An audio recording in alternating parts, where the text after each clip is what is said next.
plataforma la evaluación. No sé si la vieron. Fue ahorita que la activé. Ya después ustedes la ven más despacito. La pueden descargar y tenerla ahí. Pero básicamente vamos a tener 3 exámenes, como es casi lo habitual, la costumbre. 3 parciales. Que abarcan diferentes contenidos. O sea, yo no doy examen final global, sino parciales. Primer parcial que abarca los temas iniciales hasta antes de entrar a insuficiencia renal aguda, luego el segundo que abarca insuficiencia renal aguda y crónica, y luego el final abarca desde síndrome nefrótico, las anomalías que provocan síndrome nefrótico, nefropatía diabética, las complicaciones las diferentes complicaciones que se ven en los pacientes con síndrome nefrótico. Entonces, por cada unidad, o por cada tema, o grupo de temas que se trabajen, van a tener un trabajo cargado en la plataforma, que aunque ustedes lo vean a modo está elaborado como si fuera examen, pero son pocas preguntas, 4, 5 preguntas, 6 preguntas, en base a 5, 4 puntos, 3 puntos, dependiendo el valor que se le asigne. Dura una semana activa en la plataforma, pero una vez usted inicia a trabajarlo, solo le dura a lo sumo 1 hora para trabajar, para llenarlo. Eso es, traten siempre de hacer sus tareas con tiempo. Y de planificarse cuando lo vayan a hacer, porque yo no la activo. O sea, una vez usted la dejó pasar, perdió esos puntos automáticamente. Bueno, profe, era para decirle que ahí no está proyectando en pantalla completa. No, aún yo no la he puesto. No, digo que cuando le dé a proyectar a pantalla completa no va a salir. Ah, no, ¿por qué? Porque usted está proyectando la ventana ahora mismo. Tiene que proyectar toda su pantalla. Déjame ver. Ah, sí. Sí, yo le di mal.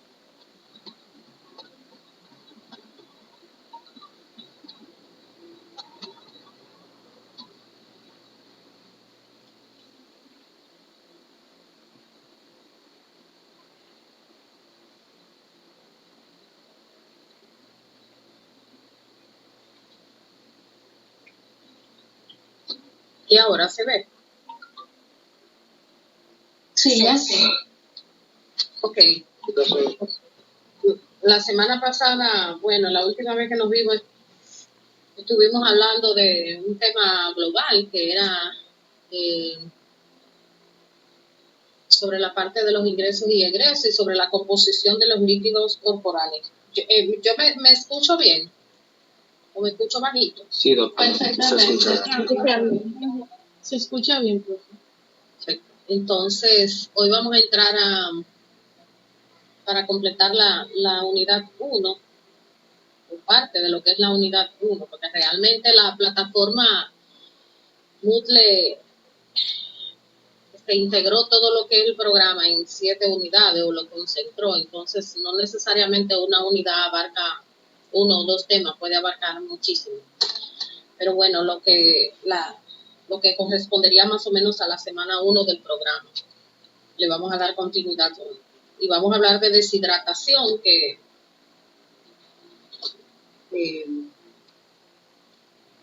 sería lo que continuará hoy. El término deshidratación se refiere a la pérdida de agua, Cuando en la práctica médica, cuando hablamos de deshidratación, nos referimos al cuadro clínico resultante de la pérdida por el organismo, tanto de agua como de electrolitos, principalmente de sodio, que es el principal catión del líquido extracelular y que es el responsable de la osmolaridad extracelular. Entonces,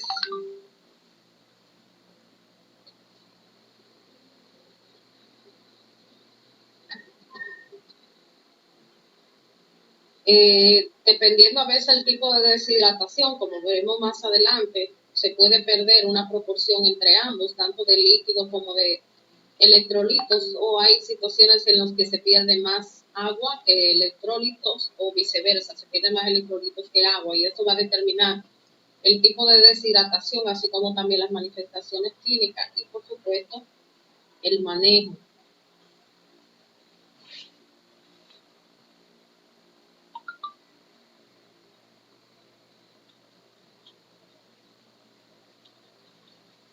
Entonces, básicamente, en base a esto, a si se pierden más solutos que líquidos, o si se pierden concentraciones iguales, o se va a clasificar la deshidratación en este tipo, que son la isotónica, la deshidratación hipotónica y la hipertónica.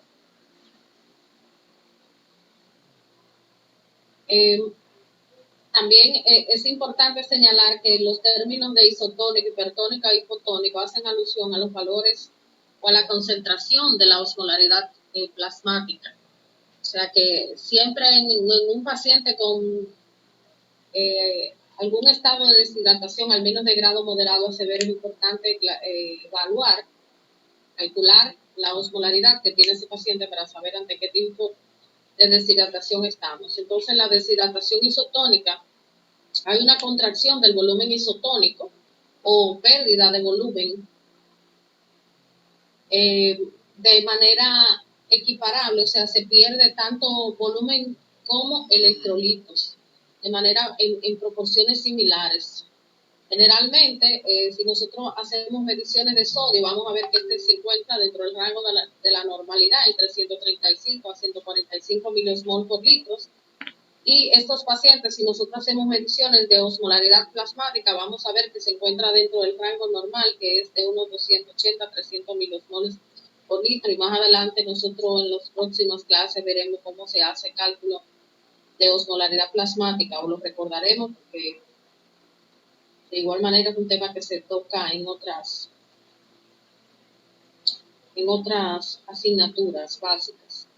En el caso de la hipertónica hay una reducción o contracción de volumen hipertónico o depresión de volumen de manera hipertónica. En estos casos se pierde proporcionalmente una mayor cantidad de agua que de sales. Entonces, al perder más líquido se concentra principalmente el sodio, que es el que más está involucrado, como decíamos, en los trastornos, en la pérdida de líquido, en la deshidratación, y vamos a tener que estos pacientes tienen un nivel de sodio mayor de 145 miliosmoles por litro, y por lo tanto, como su nombre lo indica, la osmolaridad plasmática va a estar por encima de los 300 miliosmoles, que es lo que nos va a dar esa característica de una deshidratación de tipo hipertónico. En la hipotónica hay una contracción de volumen hipotónico o depresión real de sodio. En estos casos, básicamente lo que se pierde es sodio, o sea, se pierde mayor cantidad de sales que de agua. Estos pacientes generalmente tienen niveles de sodio por debajo de los 135 miliosmoles por litro. Y si calculamos, si medimos la osmolaridad extracelular, veremos que está por debajo de los 280 miliosmoles por litro. ¿Entendido esta parte? Sí, maestro. Sí, doctor.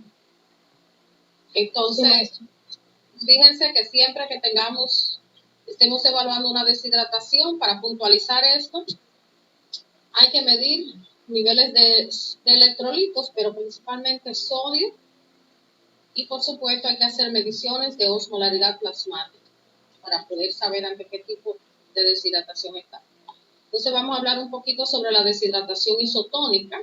Como decíamos, una contracción de volumen extracelular de manera isotónica, o sea, se pierde tanto líquido como solutos. También se le llama, además de isotónica, isonatrémica o isoosmolar a este tipo de deshidratación. Dentro de las causas que vamos a tener en estos pacientes, podemos tener pérdidas a través de la vía gastrointestinal,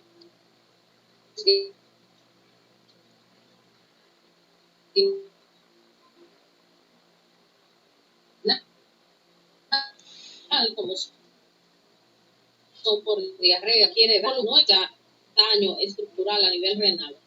Dentro de las que provocan pérdidas renales sin daño estructural tenemos la insuficiencia de las glándulas suprarrenal de manera crónica, el uso de diuréticos como es la furosemida. El paciente cuando están tomando furosemida, pues se va a bloquear el cotransportador sodio 2-cloro-sodio-potasio que se encuentra a nivel de la rama ascendente del asa de Henle. Entonces, ese cotransportador, o sea, esa proteína, nosotros bloquearla, no se va a reabsorber, no se van a reabsorber esos iones y por lo tanto se van a perder el orina y al mismo tiempo van a arrastrar agua por gradiente osmótico. Y esto puede dar lugar entonces que el paciente se deshidrate de manera isotónica, o sea, se provoca una deshidratación isotónica por pérdida de tanto de iones de sodio principalmente como de agua. El uso de soluciones hipertónicas también puede provocar este tipo de deshidratación. Daño estructural, por ejemplo, tenemos pacientes que hacen enfermedad quística medular del riñón, el riñón fibroquístico, la fase diurética de la necrosis tubular aguda, que es una enfermedad, un tipo de necrosis tubular que afecta principalmente al túbulo contorneado proximal y que es uno de los últimos temas que nosotros veremos, que puede estar causada por muchas situaciones. Y la nefropatía posobstructiva, como generalmente ocurre en los pacientes que tienen litiasis renal, que tienen cáncer de próstata o algún tumor en las vías urinarias que pueda comprimir el drenaje de esta y provocar entonces una nefropatía obstructiva. También a través de la piel se pueden perder de manera excesiva agua y sodio también y provocar entonces una deshidratación isotónica, como es en el caso del sudor, de quemaduras. Cuando se hacen paracentesis frecuentes y cuantiosas, la paracentesis no es más que la función de la cavidad peritoneal, cuando hay líquido acumulado en ella, que se llama ascitis. Entonces, si se hace mucha paracentesis, al extraer grandes cantidades de líquido ascítico, se pierden sodio y también se pierde agua y esto puede provocar deshidratación isotónica. El cuadro clínico de la deshidratación va a depender mucho de la gravedad de esta. Si es un paciente que tiene una deshidratación leve, ligera, generalmente estos tienen pérdida de al menos o menos el 2% del peso corporal y los síntomas pueden ser escasos. Simplemente el paciente sentir sed, que bien puede estar acompañado de ese al 6 al 30% del peso corporal. Vamos a tener que las características clínicas que van a acompañar a un paciente con deshidratación moderada es la sed, la sequedad de la piel y de mucosas. Puede estar acompañada de hipotensión, sobre todo postural, o sea, cuando el paciente se incorpora de la posición de decúbito supino, o sea, el paciente acostado se para de la cama, entonces puede acompañarse de hipotensión y a su vez acompañarse de los síntomas que caracterizan la hipotensión, como es, por ejemplo, mareos, palidez de piel y mucosa.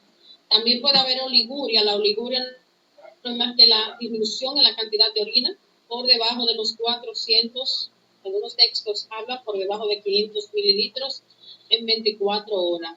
Puede haber pérdida de la turgencia de la piel, el paciente puede estar nubilado, somnoliento, ya como con un sueño, un poquito con tendencia a dormirse siempre.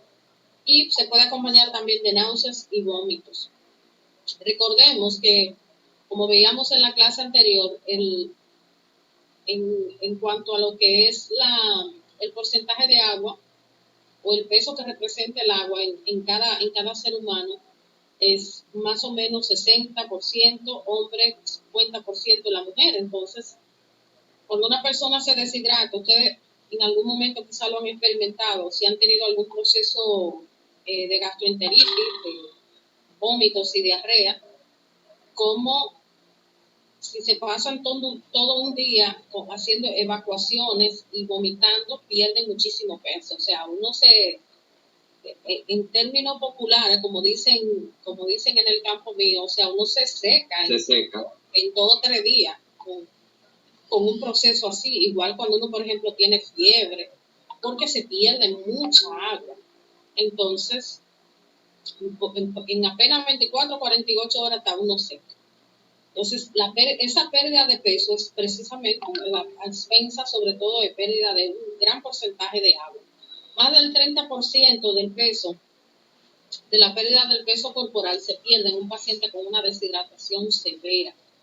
Y además de todos estos síntomas que acabamos de mencionar, o sea, hay una intensificación de todos estos síntomas. Inclusive el paciente puede hasta caer en un estado de coma si no se corrige, si no se toman medidas terapéuticas, se evita que este paciente evolucione a un grado mucho más severo. Siempre que tenemos un paciente deshidratado, con una deshidratación, hay que hacer pruebas complementarias, pruebas generales pertinentes a cuál es la situación que está provocando la deshidratación, porque la deshidratación no es una enfermedad, sino que es una condición como consecuencia de un problema de salud. O sea, si usted está deshidratado es porque hay algo tras eso.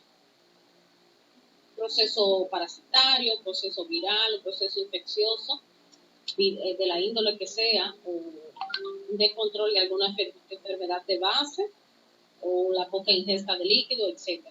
Entonces siempre es importante, además de identificar la causa que está provocando, la causa subyacente o que detonó la deshidratación, hacer determinaciones de electrolitos. Ya veíamos que el sodio juega un papel muy importante, y por supuesto para la determinación de la osmolaridad plasmática nosotros necesitamos conocer los valores de sodio, los valores de glicemia, de urea, de creatinina. Entonces todo eso es importante hacer. Todo un ionograma completo que involucre la determinación de los electrolitos, sodio, potasio, cloro, magnesio, porque aunque hablamos de pérdida de sodio, pero no quiere decir que esos otros iones no se pierdan. Entonces, conforme se pierden iones, por ejemplo, como el magnesio, como el potasio, el paciente puede incluso hacer arritmias por disminución de estos iones.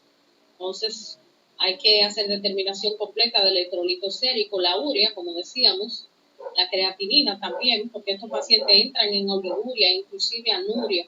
La anuria se define como la pérdida de orina en 24 horas menor de 50 mililitros. Imagínese usted orinando nada más 50 cc en un día.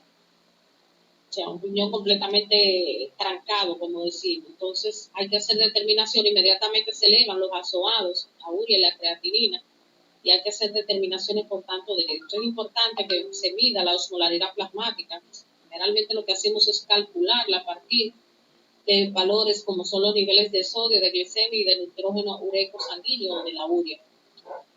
Y otras pruebas complementarias pertinentes dependiendo cuál sea la causa de la deshidratación. Esto es muy importante, hay que identificar cuál es la causa de la deshidratación y se debe de tratar, porque si yo no trato el problema de raíz, el paciente no se va, la mejoría va a ser solamente temporal.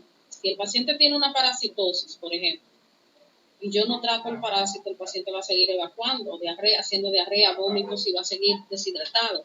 Si el paciente tiene un descontrol de la azúcar, paciente diabético, por poner un ejemplo, y anda con los niveles de glicemia por encima de 500, este paciente, hasta que yo no controle la glicemia, va a seguir deshidratado. Entonces hay que tratar el problema desde la raíz, como decimos, buen dominicano. Y esto se hace, ¿verdad?, reponiendo líquidos y reponiendo los electrolitos de acuerdo al grado de severidad que tiene el paciente. No es lo mismo tratar a un paciente con una deshidratación ligera a uno con una deshidratación moderada. Un paciente con deshidratación leve hasta vía oral se puede hidratar. No necesariamente hay que ponerle soluciones endovenosas, pero esto es más o menos un aproximado, tratarlo entre unos 1.500 mililitros por metro cuadrado de superficie corporal. Ya si se trata de una deshidratación moderada, las pérdidas de líquidos son mayores y por lo tanto se debe reponer una mayor cantidad. Como se trata de una deshidratación de tipo isotónica, de la que estamos hablando, esa reposición debe hacerse con una solución que sea isotónica, y el prototipo de solución isotónica que nosotros conocemos más comúnmente y que más se utiliza donde quiera es la solución salino al 0.9%, que es una solución que tiene una osmolaridad de 1,286 miliosmoles por litro aproximadamente. Y entonces de esta manera nosotros vamos a reponer volumen, el volumen plasmático y también el contenido de iones, sobre todo de cloruro de sodio que contiene esta solución. Es importante que se vigile el estado de conciencia en el paciente, sobre todo en los casos de deshidratación severa, porque estos pacientes pueden evolucionar a cierto deterioro del nivel de conciencia, de estar, por ejemplo, obnubilado. El paciente puede pasar a un estado más avanzado, como es el estupor o como es inclusive el coma. Entonces hay que estar pendiente del nivel de conciencia. Medir la diuresis es sumamente importante porque debemos identificar si este paciente, y esto no habla, si usted de qué respuesta está teniendo el paciente. Si un paciente está oligúrico y usted inicia la reposición de líquido y ya de estar orinando, qué sé yo, 300 cc en 24 horas, al día siguiente ya te está orinando 800, y dice, bueno, el paciente va respondiendo bastante bien, la diuresis ha aumentado, o sea que esto es un patrón muy importante, seguir la medición de la diuresis. ¿Alguna pregunta? Sí, profe, una pregunta. En caso de, por ejemplo, hiperglucemia, como usted estaba diciendo, si se suben los niveles muy altos, ¿se está cortando? Sí, yo nada más. Yo te escucho bien, Jonathan. Ah, bueno, no sé. Volví, a ver, intenta. Ah, sí, le estaba diciendo. En caso de hiperglicemia, de un paciente diabético, por ejemplo, ya una hiperglicemia en 600, 700. Además de la deshidratación que se produce por la poliuria, gracias a que se supera la barrera del riñón de reabsorción de glucosa, eso también tiene un desequilibrio en la osmolaridad, ¿no? Sí, claro. Dependiendo cuál sea la alteración que hace el paciente diabético, si se trata, por ejemplo, de un estado hiperosmolar no citoso, donde esos pacientes manejan niveles de glicemia hasta por encima de 1000 miligramos por decilitro, generalmente desarrollan un estado que se llama así mismo, estado hiperosmolar no citósico, la gente le dice coma diabético, donde la deshidratación es severísima. Y a esto, entonces, estos pacientes van a tener niveles de sodio que sobrepasan los 145 miliosmoles por litro y niveles de osmolaridad bastante elevados. En el caso de los pacientes diabéticos que desarrollan cetoacidosis diabética, que es otra de las complicaciones más comunes que hacen estos pacientes, se deshidratan de manera moderada o severa, pero generalmente ellos hacen una deshidratación de tipo isotónico, porque pierden tanto agua como sodio. Por cada 100 miligramos sobre decilitro que aumente la glicemia por encima de los valores normales, hay una pérdida de sodio de más o menos 1.4 a 1.6. Entonces los pacientes con cetoacidosis diabética hacen hiponatremia ligera. Entonces hay como un balance entre la pérdida de agua y la pérdida de sodio. Entonces la deshidratación al final termina siendo una deshidratación de tipo isotónica, por lo general.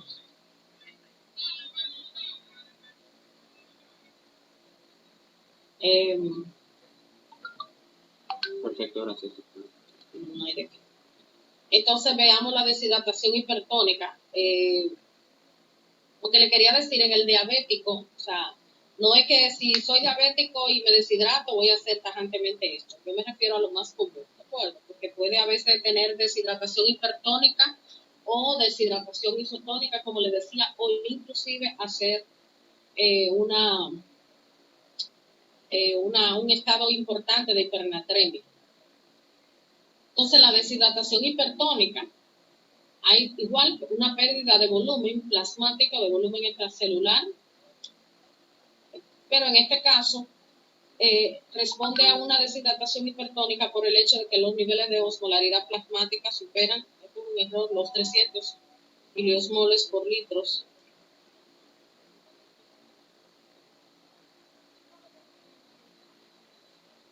Entonces, esto es lo que me va a dar esa característica de hipertónica, el aumento de la osmolaridad plasmática por encima de los 300 miliosmoles por litro. Generalmente en estos pacientes se va a producir una deshidratación intracelular y esta deshidratación intracelular obedece a que si yo tengo un aumento, una concentración de los niveles de sodio plasmático por equilibrio osmótico, como veíamos la semana pasada, el agua va a intentar moverse de donde hay más agua a donde hay menos. Entonces, en el espacio intracelular, como yo tengo una mejor concentración de agua y el espacio extracelular está deficitario de agua, entonces, pues, el agua se va a mover hacia el espacio extracelular y esto va a terminar provocando una deshidratación de tipo intracelular. Suele ser más frecuente la deshidratación hipertónica en los niños y en algunos pacientes, como les decía, en el caso del paciente con estado hiperhormonal no cetóxico, que es una de las complicaciones de la diabetes mellitus, una de las complicaciones agudas. Otras causas pueden ser, por ejemplo, sepsis, estados sépticos graves con fiebre mantenida y mal reposición de líquido. Miren acá, el estado coma hiperosmolar o estado hiperosmolar no cetóxico o coma diabético, como la gente le llama de manera popular. La diabetes insípida, tanto nefrogénica como central, que es un tema que nosotros abordaremos más adelante. Pacientes con edema cerebral sometidos a hiperventilación y deficiente aporte de agua también pueden provocar, debutar con una deshidratación hipertónica. En los pacientes que tienen también deshidratación hipertónica con concentraciones elevadas de lípidos, proteínas, carbohidratos y deficiente aporte de agua, en tirotoxicosis, en casos de administración exagerada de solución salina, hipertónica, puede también ser otra causa. Hay causas o pérdida de soluciones hipotónicas, como ocurre en diarreas acuosas. La diarrea acuosa puede ser, por ejemplo, la que se provoca en el cólera, un tipo de diarrea acuosa. La diuresis osmótica, la causa principal de diuresis osmótica es el descontrol de la diabetes. El paciente diabético se da este tipo de diuresis. Y también los pacientes que están bajo uso de diuréticos como el manitol, que se utiliza en pacientes con edema cerebral, por muchas causas, ya sea por un trauma craneal, por un evento cerebrovascular, ya sea hemorrágico o isquémico extenso, o por un tumor a nivel cerebral o alguna infección a nivel cerebral, se utilizan diuréticos osmóticos como el manitol, puede provocar diuresis osmótica y también deshidratación de tipo hipotónica. En la diálisis peritoneal con soluciones hipertónicas también podemos encontrar este tipo de alteraciones, este tipo de deshidratación.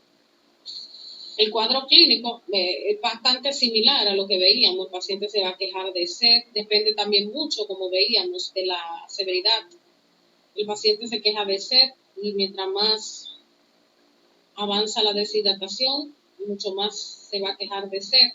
Hay resequedad de la piel y de la mucosa, puede haber alteración del estado de conciencia, como es el estupor o el coma, puede haber irritabilidad, puede haber rigidez de nuca. El paciente, usted trata de flexionarle el cuello y tiene el cuello rígido. Ese es un dato que habla de que hay irritación realmente de las, sobre todo neuronal, o sea, de las neuronas. Recordemos que esta deshidratación afecta lo que es el componente intracelular. Y como decíamos, suele ser más frecuente en niños. Aquí no hay pérdida del pliegue cutáneo, como veíamos los pacientes con deshidratación isotónica. Puede haber oliguria también, sobre todo, excepto si es por ganancia de sal. En este caso no hay oliguria. Y, por supuesto, la hipotensión siempre va a ser un componente que acompaña a los pacientes con deshidratación, al menos de grado moderado o severo. Inclusive esa hipotensión puede ser tan avanzada que podría evolucionar hasta el shock hipovolémico. Los exámenes complementarios para evaluar a un paciente con deshidratación similares a lo que ya mencionábamos. Hay que hacer mediciones de electrolitos, a esto nos referimos con el ionograma, hay que hacer determinaciones de niveles de hematócrito y de hemoglobina, medir todo lo que son los electrolitos, cloro, sodio, potasio, calcio. Es importante hacer gasometría, sobre todo en el contexto del paciente que tiene, por ejemplo, que está descontrolado de la diabetes o que tiene algún proceso gastrointestinal como una diarrea acuosa, tratando de ver si se acompaña además esa deshidratación de algún trastorno ácido-base, que la mayoría de las deshidrataciones se van a acompañar de alteraciones del equilibrio ácido-base. Medir la osmolaridad plasmática, porque esta es la clave para nosotros identificar si la deshidratación es hipertónica, hipotónica o isotónica. Y es importante hacer mediciones de densidad urinaria. Esto lo hacemos sencillamente con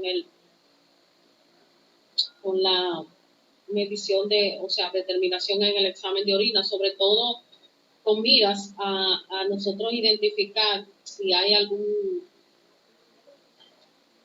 caso alusivo a diabetes insípida central o nefrogénica, sobre todo, porque los pacientes deshidratados, en la mayoría vamos a tener un aumento de la densidad urinaria.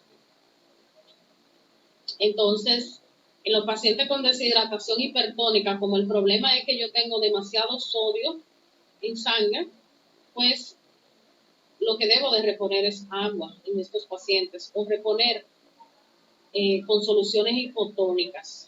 Entonces hay que hacer el cálculo del déficit de agua. Yo ahora no voy a entrar en detalles con el cálculo de déficit de agua porque nosotros lo vamos a ver en el tema de sodio cuando hablemos de hipernatremia. Por eso lo tengo aquí en rojito, pero más adelante que lo vamos a ver. Siempre hay que tratar la causa, identificarla y tratar la causa de esa deshidratación. Usar soluciones hipotónicas como es el cloruro de sodio al 0.45%, que tampoco voy a entrar mucho en detalle porque igual es un tema que vamos a ver más adelante cuando hablemos de hiponatremia e hipernatremia. Hay que medir, evaluar. Ajá. Yo tengo una pregunta con respecto a los síntomas. O sea, si es una deshidratación hipertónica, ¿por qué se va a presentar oliguria? O sea, esa parte no la entendí. Lo que pasa es que cuando tú tienes pérdida de volumen plasmático, independientemente de que sea hipertónica o no, tú tienes un aumento. Cuando tú tienes un aumento en los niveles de sodio extracelular, de manera relativa, el nivel de la cantidad de agua está disminuida.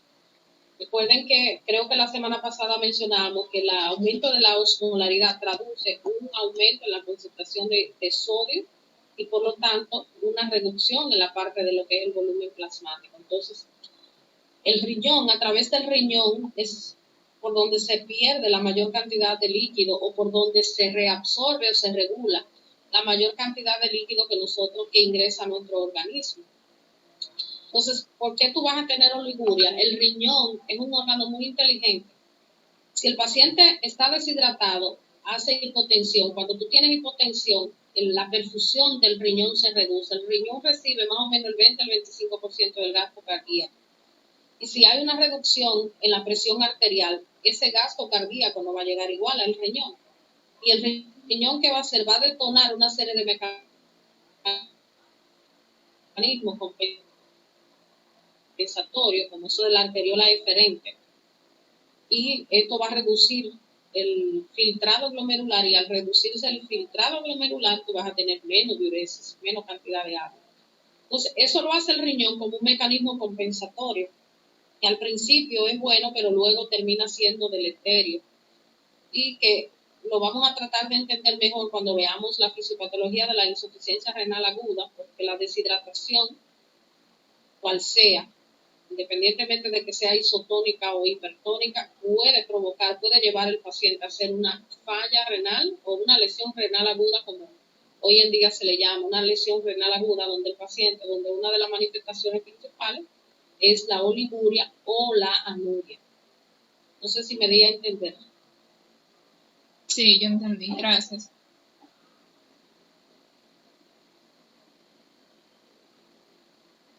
Entonces, importante hacer medición de diuresis y vigilar el estado de conciencia, y igual como veíamos hay que hacer determinación de osmolaridad, medir creatinina y determinación de electrolitos.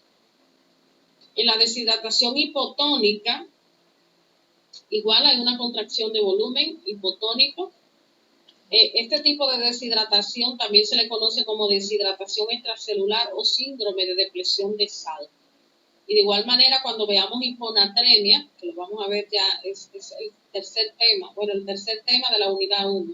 Probablemente esta noche lo demos, o al menos la primera parte de sodio, creo que sí, que nos dé el tiempo.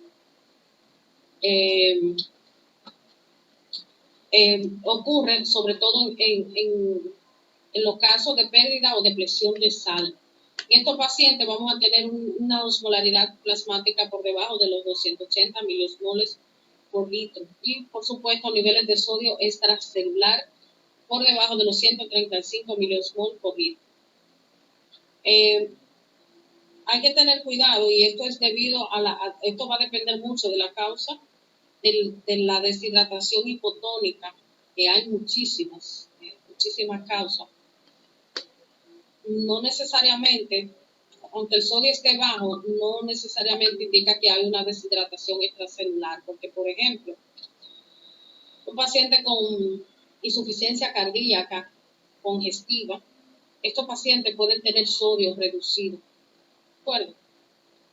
Sobre todo porque son pacientes que se les da diuréticos, como la furosemida e inclusive otros tipos de diuréticos, pero debido al problema que tienen, a esa pérdida de la función de bomba que tiene el corazón, porque estos pacientes ya con un grado de deterioro avanzado de la insuficiencia cardíaca, entonces no van a tener pérdida de volumen extracelular, todo lo contrario, manejan volúmenes plasmáticos muy elevados, porque no hay, la función de bomba cardíaca está afectada. Entonces no necesariamente tener sodio bajo es sinónimo de tener una deshidratación extracelular o hipotónica. Hay excepciones a la regla, como decíamos, y la insuficiencia cardíaca es uno de esos tipos. Dentro de las causas que pueden provocar deshidratación hipotónica tenemos causas extrarrenales y renales. En las causas renales podemos tener pérdidas gastrointestinales, como son los vómitos, diarreas, por grandes quemaduras que afectan gran parte de la superficie corporal, o puede ser por acúmulo de líquidos en un tercer espacio, como ocurre en los pacientes que hacen pancreatitis aguda o pancreatitis crónica agudizada. En la peritonitis también, que es una inflamación de la cavidad peritoneal, cuando hay hilio adinámico o hilio paralítico, que generalmente se produce por deflexión de potasio. Este paciente, como consecuencia de un déficit de potasio, el intestino deja de moverse, o sea, la peristalsis, que es el movimiento normal del intestino, desaparece por alteración en los potenciales de acción del músculo liso del intestino, y entonces, si no hay contracción del músculo liso, no hay peristalsis. Si no hay peristalsis, todo lo que es el quimo, el contenido alimentario se va a acumular, y esto va a provocar un tipo de obstrucción intestinal, pero no es una obstrucción mecánica, ¿de acuerdo?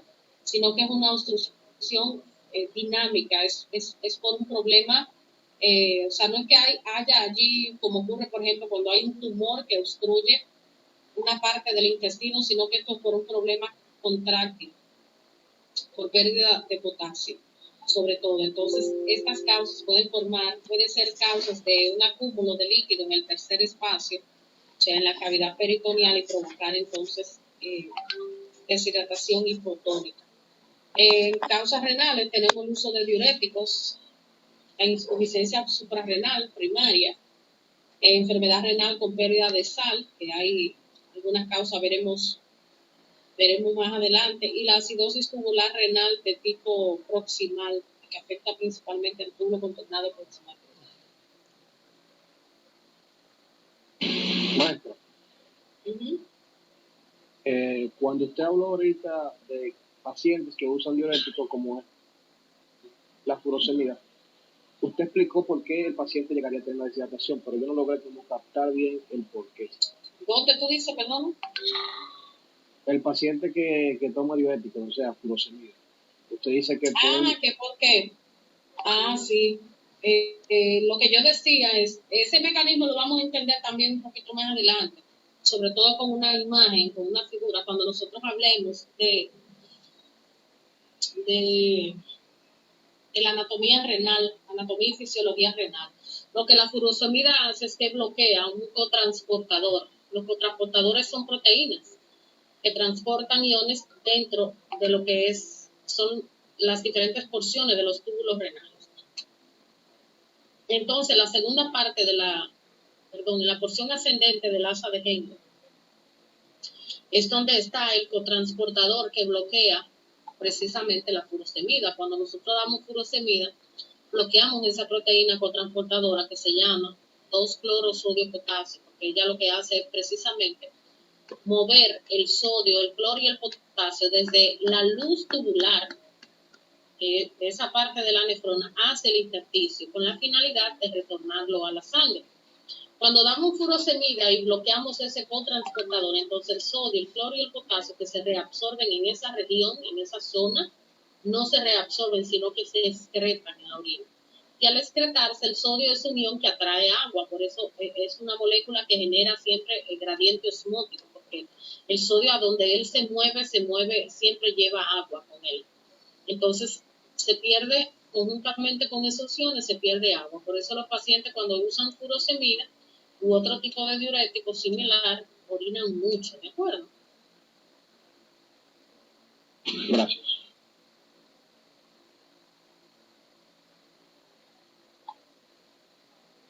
Tengo un segundito.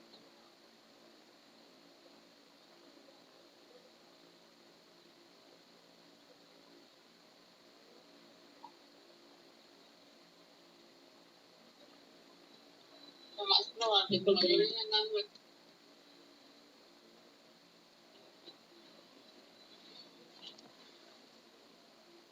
un momentito.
Bien, continuamos. Entonces, los pacientes con deshidratación de tipo hipotónica, dentro de las manifestaciones clínicas van a tener cansancio, apatía, laxitud o flojedad de las estructuras, o sea, de los miembros superiores e inferiores. El paciente puede sentirse indiferente, puede acompañarse de hipotensión o shock si se trata inclusive de una deshidratación severa. Vamos a tener pliegue cutáneo evidente, aunque tiene poco valor en el caso de los ancianos. Debe acompañarse de náuseas, vómitos, calambres musculares, cefaleas, convulsiones, coma, hiporreflexia, que es una disminución en los reflejos osteotendinosos. En estos pacientes la tendencia a la sed no es tan común como en los pacientes con deshidratación hipotónica o hipertónica, isotónica o hipertónica, o sea que en este caso no es tan común la sed. Y puede acompañarse también de oliguria. Dentro de las pruebas complementarias, igual que en los otros tipos de deshidratación, hay que hacer determinaciones sobre todo del electrolito sérico y medición de osmolaridad plasmática. Siempre hay que tratar la causa, independientemente del tipo de deshidratación. Y aquí hay que tener un poquito de cuidado, porque el tratamiento y la reposición del líquido o de corrección de sodio va a depender mucho de la etiología. Porque, ejemplo, un paciente con insuficiencia renal crónica, en prediálisis, o un paciente que ya está en diálisis, que puede hacer hiponatremia, deshidratación de tipo hipotónica, o un paciente con una insuficiencia cardíaca avanzada, no podemos hacer correcciones de líquido y de sal cuando todo lo contrario está restringida. O sea, hay que tener mucha cautela en estos casos para hacer estas correcciones. Más bien si se trata de otras causas, sobre todo por pérdida de formación de un tercer espacio, como en los casos de pancreatitis, los pacientes con hilo adinámico, ya aquí sí se puede reponer con solución salina y utilizar soluciones de tipo hipertónica. De modo que aquí va a depender un poco de cuál sea la causa que esté provocando la hiponatremia. ¿Alguna pregunta hasta aquí?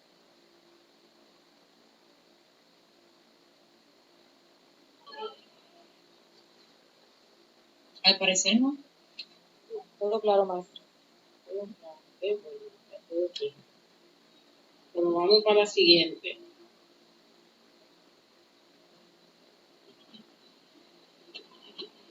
Yo tengo una pregunta, maestra.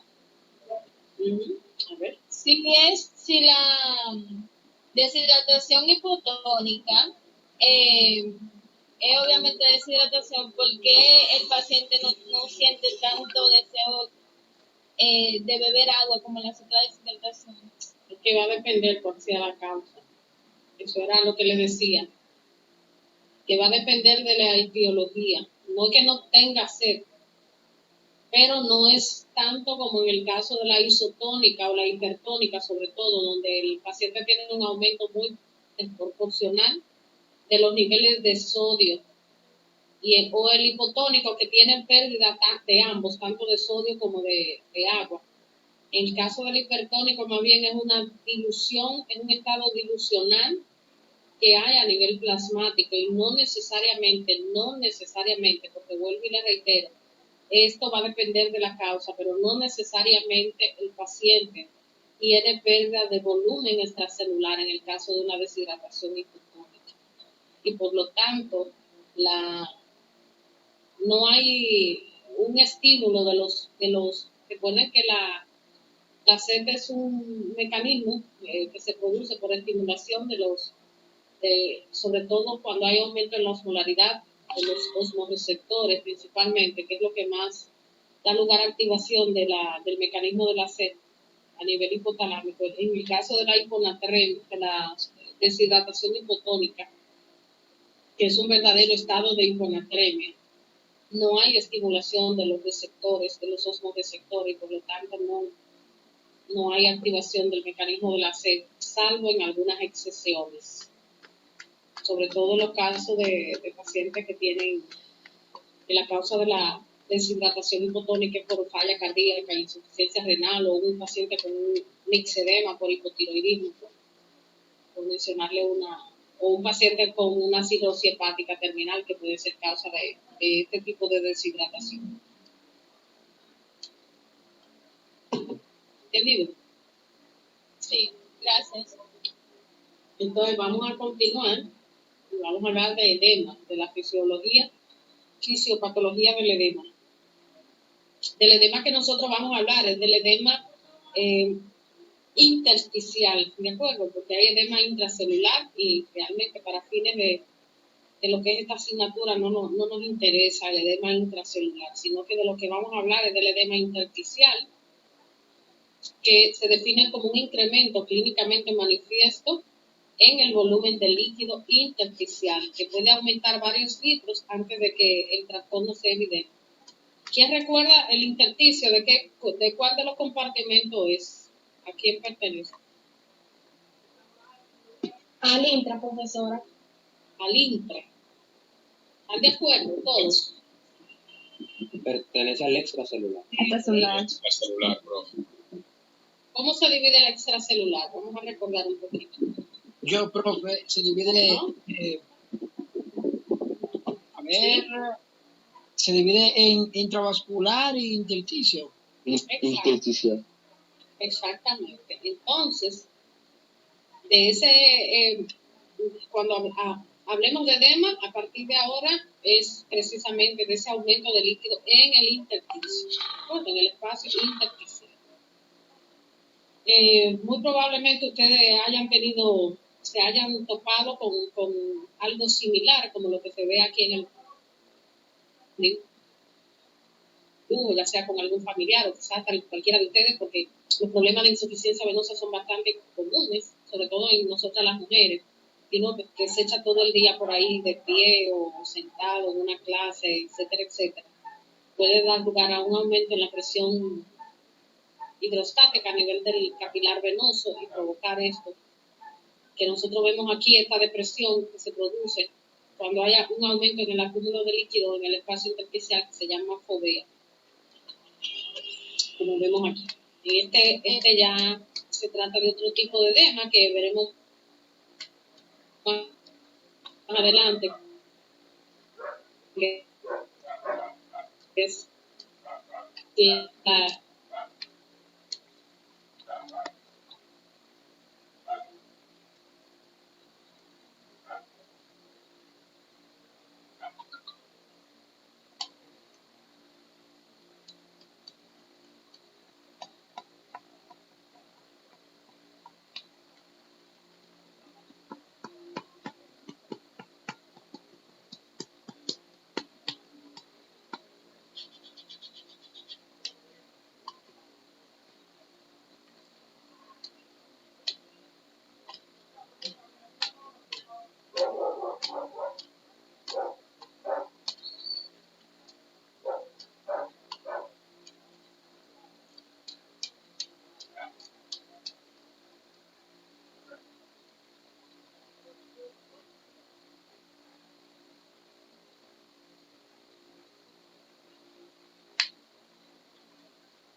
o la forma en que se tenga puede recibir una denominación particular.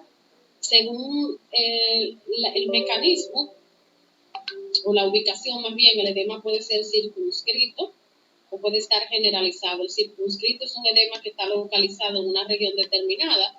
Por ejemplo, si usted tiene edema en una mano o en una pierna, decimos que el edema es circunscrito.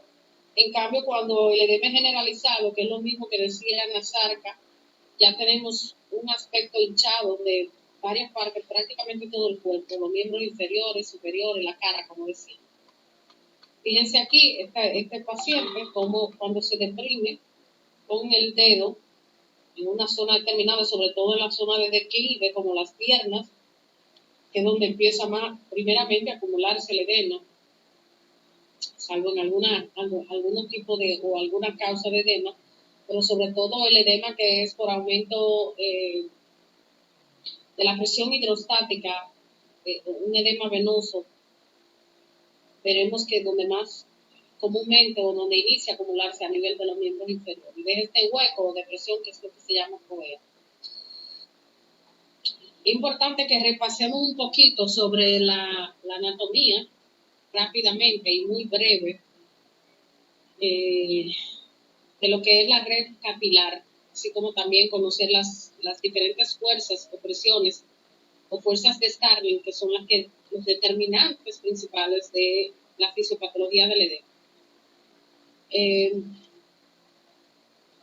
recordando rápidamente, ¿verdad? Cuando la aorta nace desde el ventrículo izquierdo y asciende a través de la aorta ascendente, desde que sale del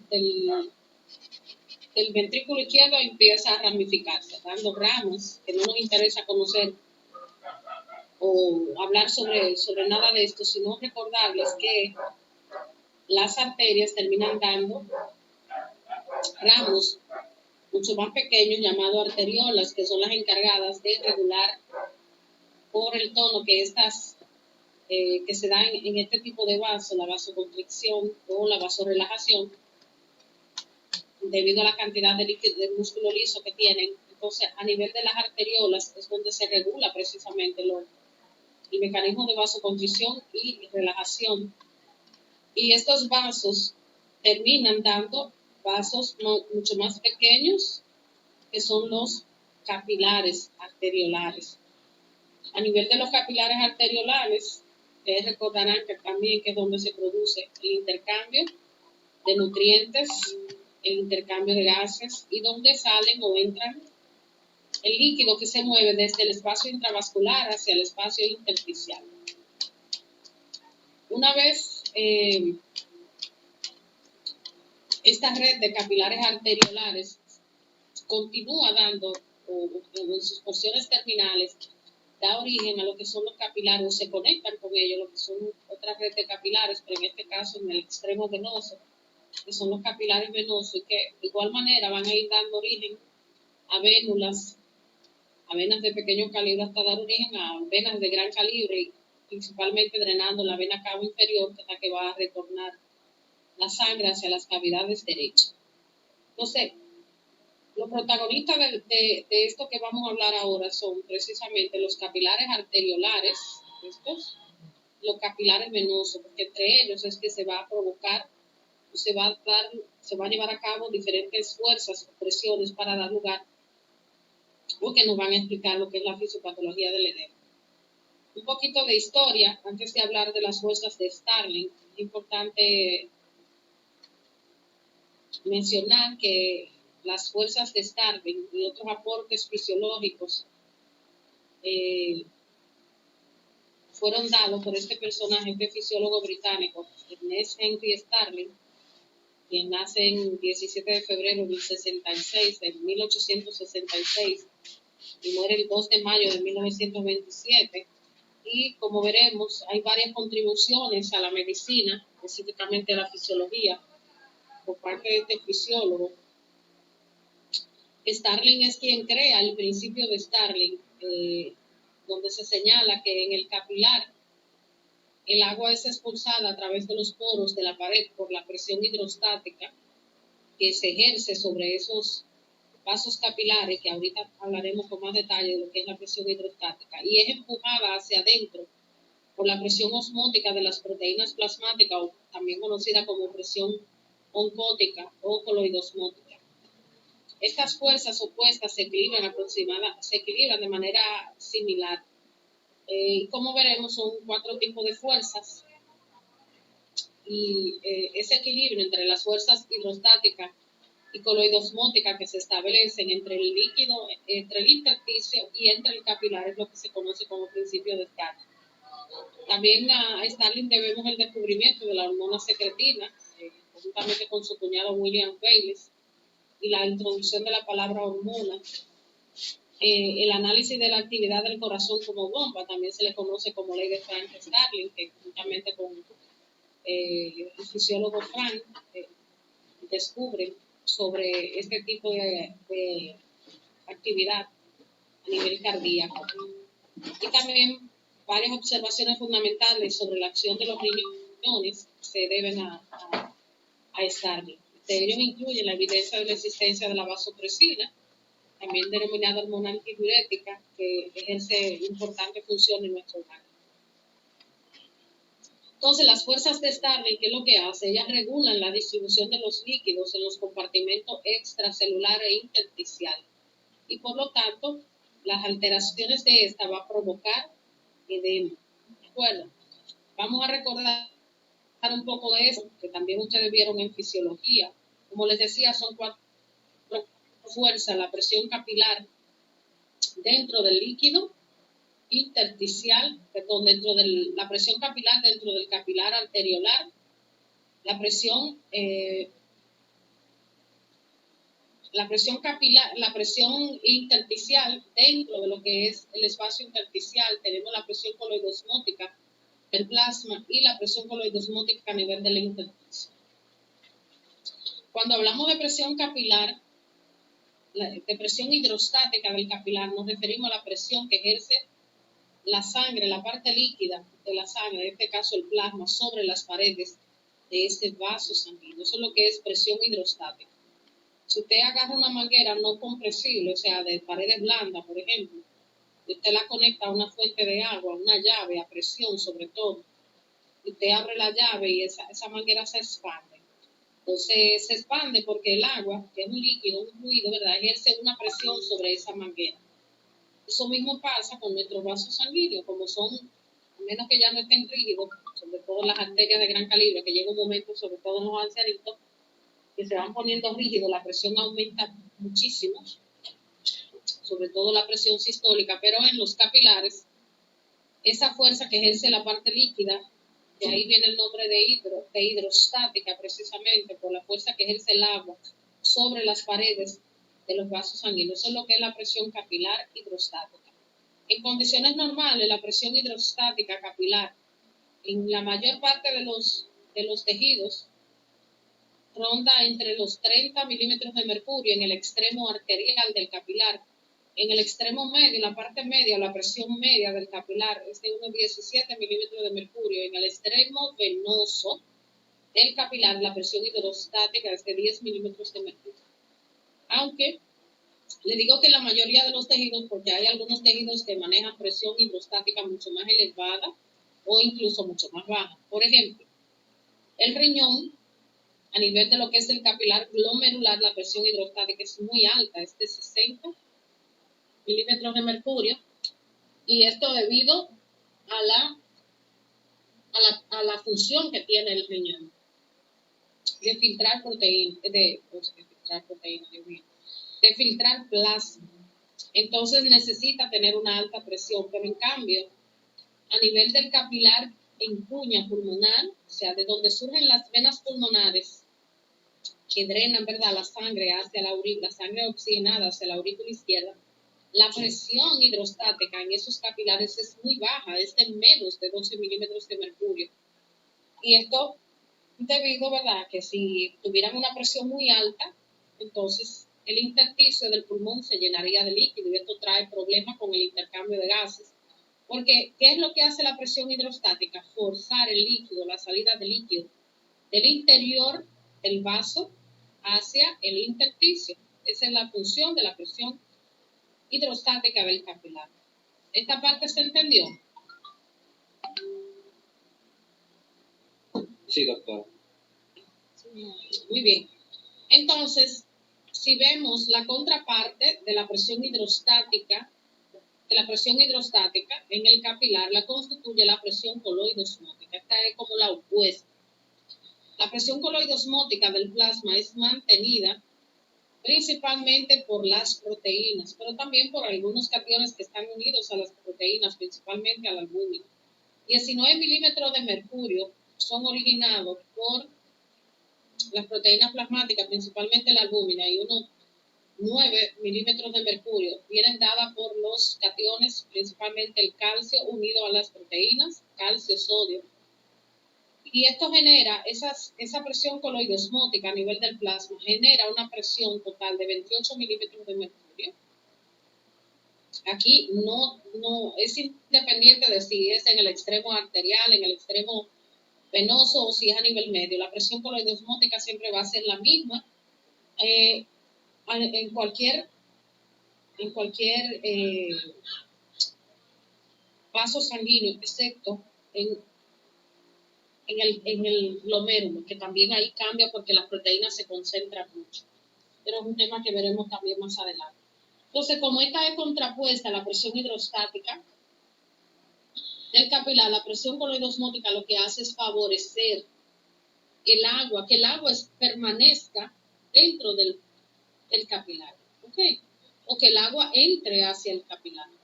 Por esa razón, como veremos más adelante, cuando tenemos pérdida de proteínas, los pacientes desnutridos, por ejemplo, al reducirse esta presión, estos pacientes van a tener edema como manifestación de dicha enfermedad.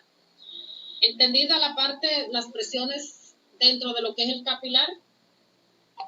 Sí. Sí, doctor. Bien, entonces veamos la del intersticio ahora. Son las mismas presiones. La presión hidrostática en el intersticio igual es hidrostática porque en el intersticio hay líquido. Ustedes recuerdan que de los 20% de los 20 litros de agua que hay en el espacio extracelular, 5 son del intravascular y 15 son del intersticial.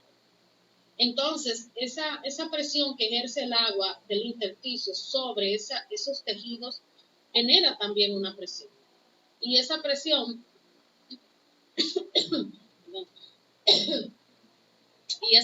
dentro del intersticio puede ser generalmente, en la mayoría de los tejidos, es una presión negativa. Y es una presión que tiende a la salida del líquido, o sea, favorecer que el líquido salga del interior del vaso hacia el intersticio. Generalmente es de 1 menos 3 milímetros de mercurio. Hay algunos tejidos en los que la presión hidrostática puede ser positiva, pero es la minoría. Y la presión coloidosmótica del líquido intersticial, que de igual manera fuerza la salida del líquido hacia el intersticio, es de 1,8 milímetros de mercurio. Esta baja presión dentro del intersticio obedece a que prácticamente en el intersticio no hay proteínas. ¿Por qué? Si salen algunas proteínas desde el interior del vaso sanguíneo, del capilar hacia el intersticio, son reabsorbidas por los capilares linfáticos, de modo que la cantidad de proteína es muy baja en el intersticio, por lo tanto, la presión coloidosmótica es bastante baja cuando se compara con la coloidosmótica del vaso. En resumida cuenta, tenemos básicamente una sola presión que favorece la entrada del líquido o la permanencia del líquido hacia el capilar, que es la coloidosmótica del plasma. Y 3 que favorecen la salida, como son la coloidosmótica del intersticio, la presión negativa del líquido intersticial, hidrostática, ¿verdad? Y la presión capilar, la presión hidrostática del capilar. Entonces, existe lo que es la presión de filtración neta, y esa presión de filtración neta no es más que la suma de esas 4 fuerzas que nosotros acabamos de ver. Generalmente siempre la tendencia va a ser a la salida, o sea que salga líquido desde el interior del capilar hacia el intersticio. Bueno, esto lo vamos a ver también más adelante. De modo que si la suma de estas fuerzas es positiva, va a haber una filtración neta de líquido a través de los capilares, pero si la suma de estas fuerzas es negativa, habrá una absorción neta de líquido desde los espacios intersticiales a los capilares. A nivel del extremo arterial del capilar, la presión en condiciones fisiológicas siempre va a ser positiva, pero a nivel del extremo venoso, la presión siempre va a ser negativa, porque necesitamos que en el extremo venoso del capilar haya más reabsorción que filtración en condiciones normales. Cuando esto no es así, hay problema o surge el edema, es de lo que estamos hablando. Entonces, la presión neta de filtración es igual a la presión capilar, hidrostática capilar, menos la presión hidrostática intersticial, menos la presión coloidosmótica del capilar, más la presión coloidosmótica del intersticio. Y como decíamos, siempre la tendencia va a ser a que haya una tasa de filtración con tendencia a la positividad, o sea, ligeramente positiva. Esto le parece raro ahora, pero ustedes verán que me encanta. Vamos a hacer el análisis de la fuerza que provoca la filtración en el extremo arterial del capilar. Entonces, las fuerzas que tienden a desplazar el líquido hacia el exterior, ya decíamos en el dibujito anterior, en el diagrama, que son la presión capilar, la presión del extremo arterial del capilar, veíamos que es de 30 milímetros de mercurio. La presión negativa del líquido intersticial es de unos menos 3 milímetros de mercurio, aunque aquí ustedes ven que el número está positivo, pero porque no es una suma algebraica, sino una suma y resta en valores absolutos. Entonces, como la presión del líquido intersticial, la hidrostática intersticial, tiende a la salida, a forzar la salida del líquido desde el espacio intravascular hacia afuera, hacia el intersticio, esta va a provocar filtración. Y la presión coloidosmótica del intersticio tiene 8 milímetros de mercurio. En total tenemos estas tres fuerzas o presiones, me suman unos 41 milímetros de mercurio. Si entonces vemos ahora la fuerza que tienen a desplazar el líquido hacia el interior, la única es, como decíamos, la presión coloidosmótica del plasma, que es de unos 28 milímetros de mercurio. Entonces, si sumamos estas dos fuerzas, la de salida, o sea, la que tienden a sacar el agua del interior del capilar hacia el intersticio, 41 milímetros de mercurio, y la que tiende a la entrada, que es la coloidosmótica del plasma, 28. 41 menos 28, esto me da 13. Esos 13 a favor de la filtración. ¿Entiendes? O sea, que son positivos. Al final, que nosotros vamos a tener como tasa de filtración neta, que va a haber una mayor filtración, o sea, más salida de líquido, desde el espacio intravascular, o sea, desde el capilar hacia el intersticio. ¿Se entendió eso?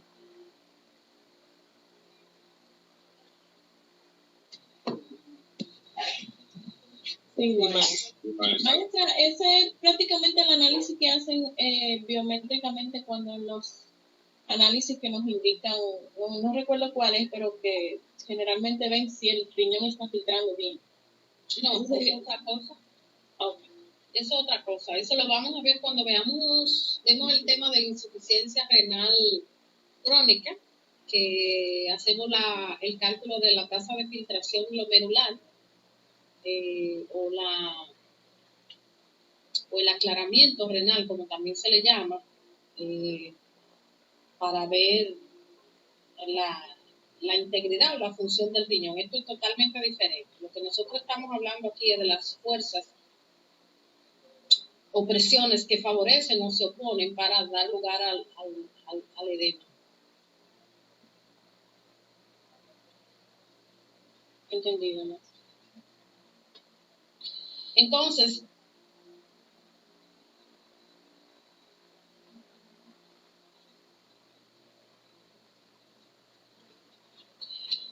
vamos a hacer el análisis ahora de la reabsorción. Recuerden que esto que estábamos viendo era el análisis de la filtración en el extremo arterial del capilar.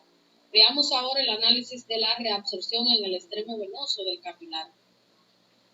Si nosotros recordamos igual, la fuerza que tienden a desplazar el líquido hacia el interior es la coloidosmótica del plasma, que es de 1,28 milímetros de mercurio, y las tres que favorecen la salida del líquido desde el capilar hacia el intersticio son, en este caso, ya no va a ser 30, en este caso va a ser 10. Si ustedes recuerdan, decíamos que en la presión hidrostática en el capilar es 30 en el extremo arterial, 17 en la parte media, o lo que sería la presión media del capilar, y 10 en el extremo venoso. Y eso es lo que estamos analizando, la presión de reabsorción, y por lo tanto, como la reabsorción se lleva a cabo en los capilares venosos, nosotros debemos de tomar ahora los 10 milímetros de mercurio como presión capilar del capilar.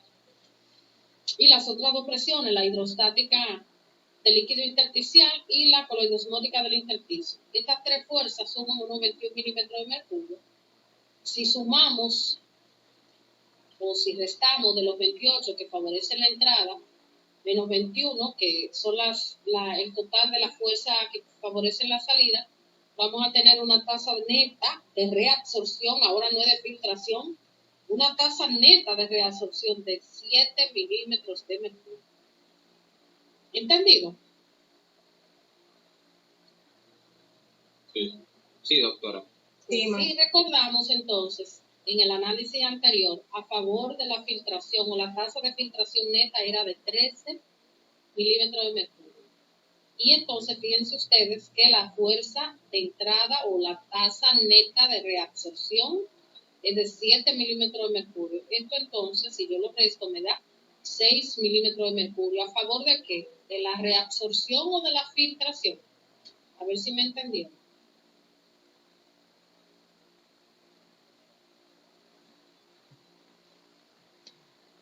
De la absorción. No, tiene que ser acerca de la filtración. De la filtración, porque ustedes recuerdan que este valor que calculamos, ¿verdad? Era de la filtración. Y este 7 es de la reabsorción. 13 menos 7 es 6. Este 6 es de aquí, ¿verdad? De la filtración. Por lo tanto, la tendencia siempre, como decíamos, lo dijimos ahorita al principio, miren. ¿Cómo fue que lo dijimos aquí? Que la suma de esa fuerza siempre es positiva. O sea, habrá una filtración neta de líquido a través de los capilares. ¿Entendido? Sí. Pero, aunque se filtra más que lo que se reabsorbe,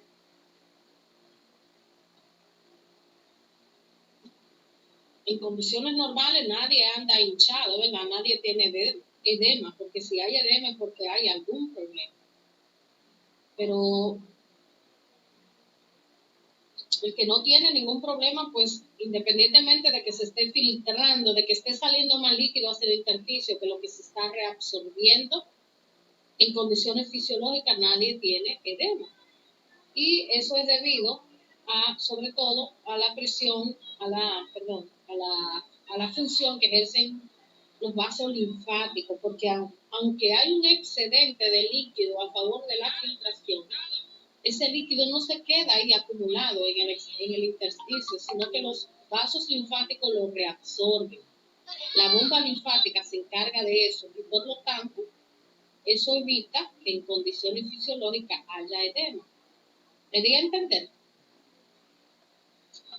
Sí. Esto es vital poderlo entender para que ahorita ustedes entiendan la patología, por qué razón, qué se altera de cada cosa de esta para yo tener edema, porque lo que yo estoy explicando ahora es fisiológico, yo no estoy todavía no he entrado a nada de enfermedad. Todo esto es lo fisiológico. Entonces, si calculamos la presión media, el cálculo de la presión media, no me voy a detener mucho en esto.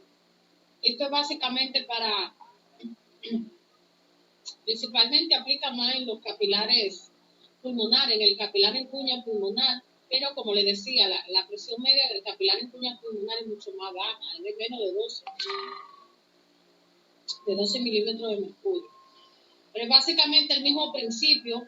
Si hacemos el análisis a nivel de la parte media del capilar, es hacer una suma de las fuerzas que favorecen la salida versus la que favorecen la reabsorción.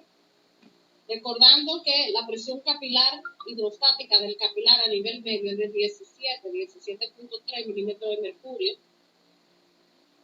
En el intersticio sigue siendo igual, 3 milímetros de mercurio. La presión coloidosmótica del intersticio es de 8 y esto suma 28.3. Si le restamos los 28 de la presión coloidosmótica del plasma, de igual manera, aunque sea en el extremo arterial y también en el extremo, en la parte media del capilar, la tasa de filtración neta va a ser igual a favor positiva, o sea, a favor de la filtración. Entonces, la función de bomba les decía que aunque siempre vamos a tener una positividad en cuanto a que hay una mayor cantidad de líquido que se filtra que la que se reabsorbe, en condiciones fisiológicas no debe existir el edema y esto es debido a esta función que tiene la bomba del sistema linfático, que se encarga de reabsorber ese excedente de líquido, pero además es el responsable de mantener esa presión negativa dentro de lo que es el líquido intersticial. El sistema linfático es un sistema eliminador que extrae el exceso de líquido, el exceso de moléculas proteicas. Por eso le decía, las cantidades de proteínas a nivel intersticial son bajas, precisamente por la función del sistema linfático. También este sistema linfático se encarga de reabsorber los restos celulares y otras sustancias desde los espacios tisulares. Normalmente, cuando el líquido entra hacia los capilares linfáticos terminales, las paredes de los vasos linfáticos se van a contraer automáticamente durante unos segundos y bombean el líquido hacia la circulación sanguínea. Este proceso de contracción de las paredes de los capilares linfáticos crea una presión ligeramente negativa en el intersticio, que como vimos es de más o menos menos 3 milímetros de mercurio. Sin entrar mucho en detalle, pero básicamente para que vean cómo nuestro cuerpo está rodeado, todo lo que se ve aquí en verdecito, son parte del sistema linfático. Todo esto son capilares linfáticos y aunado a ganglios linfáticos en la cadena axilar, a nivel del cuello. Ustedes se fijan también que, por ejemplo, cuando hay algún proceso inflamatorio, infeccioso, estos vasos, ganglios linfáticos, reacciones. Usted tiene, por ejemplo, un molar infectado, un oído, las amígdalas, por ejemplo, los ganglios del cuello. La gente le dice en el campo la reuma. ¿Ustedes han oído eso? Tengo la reuma inflamada. Porque todos esos ganglios que están en la región submandibular se activan. Eso es parte del sistema inmunológico y responden. O si la gente tiene, por ejemplo, algún absceso, que comúnmente llaman nacido ciego en el campo, por ejemplo, un nacido ciego, un absceso en la pierna, puede de que los ganglios que están aquí a nivel de la región inguinal se inflamen, que es lo que la gente también en el campo le llama seca. No sé si ustedes han oído hablar de esos términos. No, de ese no. El nacido ciego, sí. El nacido ciego, sí, yo lo he escuchado, seca. Nacido ciego, la seca. La seca que sale es un ganglio que se inflama, se pone grande y es muy doloroso La seca, sí. en la región inguinal. Y de que te lo ensalman y ya. Ah, sí, también. Exacto. La gente está tratando de que lo ensalman, es verdad, eso lo hacen. O lo hacen todavía. Lo hacen todavía. Lo hacen todavía, maestra. Sí. Eso no Entonces, miren ustedes aquí. Los nacidos lo ensalman también.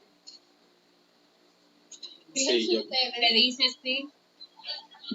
Fíjense cómo Mira, aquí doctora, se ensalma todo en este país. se ensalma el padrejón. ¿Ustedes saben lo que es el padrejón?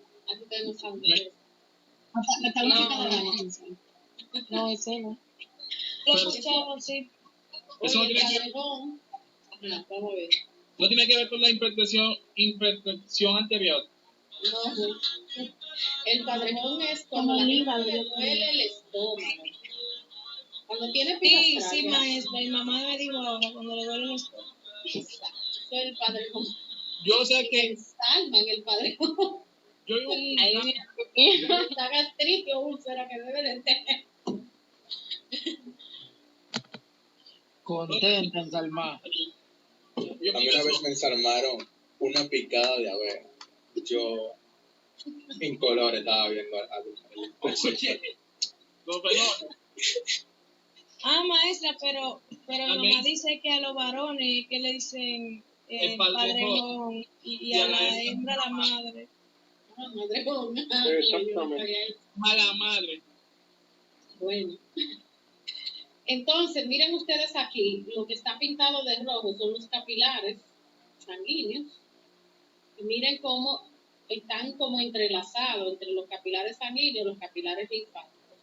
Porque lo que estábamos viendo, la fuerza que se dan entre las presiones de Starling, entre el intersticio, el capilar, en su extremo arterial o venoso, y el linfático, o sea, esto forma como todo un complejo importante, ¿verdad?, para mantener el equilibrio entre esas cuatro fuerzas o presiones y así evitar en condiciones fisiológicas el edema. Cuando esta fuerza se trastorna o cuando hay algún trastorno en la bomba linfática, entonces nosotros vamos a tener edema. Cualquiera de las cuatro fuerzas que se alteren o cualquier problema que afecte al sistema linfático puede ser una causa que predisponga al edema. En esta curva aquí lo que se representa es el flujo linfático relativo en relación al aumento en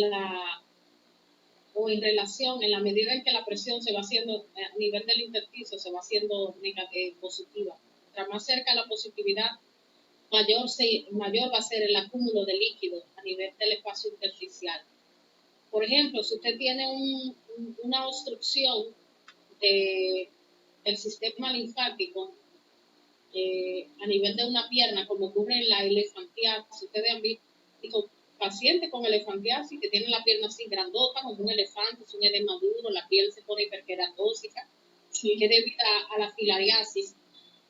Esos pacientes lo que tienen es una obstrucción en el sistema linfático de un miembro o de ambos, porque a veces se puede afectar a ambos miembros, por el parásito, ¿verdad? La filaria que obstruyen, entonces los capilares. Al estar obstruidos los capilares, entonces, ya decíamos nosotros, ¿a qué se debe la presión negativa dentro del intersticio? ¿Cuál es la razón? Lo decíamos hace 2 o 3 diapositivas atrás, ¿no?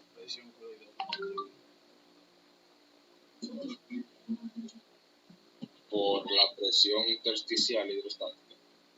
Pero ¿por qué se genera esa presión negativa dentro del intersticio? ¿Quiénes son los responsables de esa presión?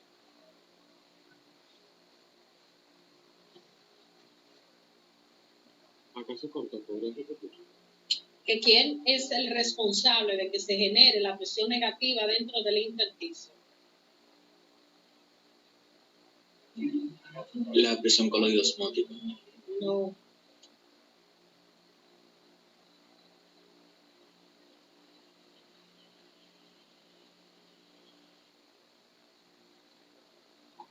La fuerza de esta. Ustedes no me están poniendo atención, cuidado, ustedes están viendo muñequitos por ahí o una película. Me tranqué. Vamos a ver, Joel, ¿cuál es la causa de la presión negativa dentro del intersticio? ¿Por qué es negativo?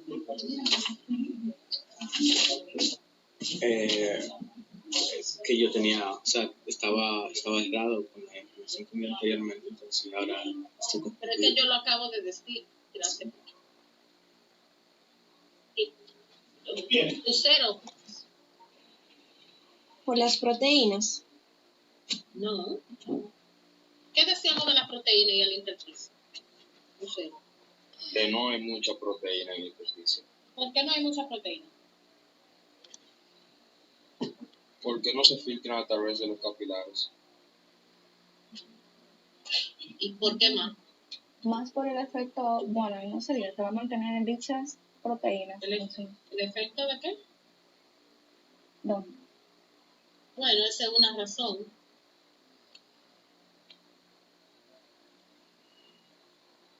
Pero no es lo más importante. ¿Por qué había poca proteína en el intersticio?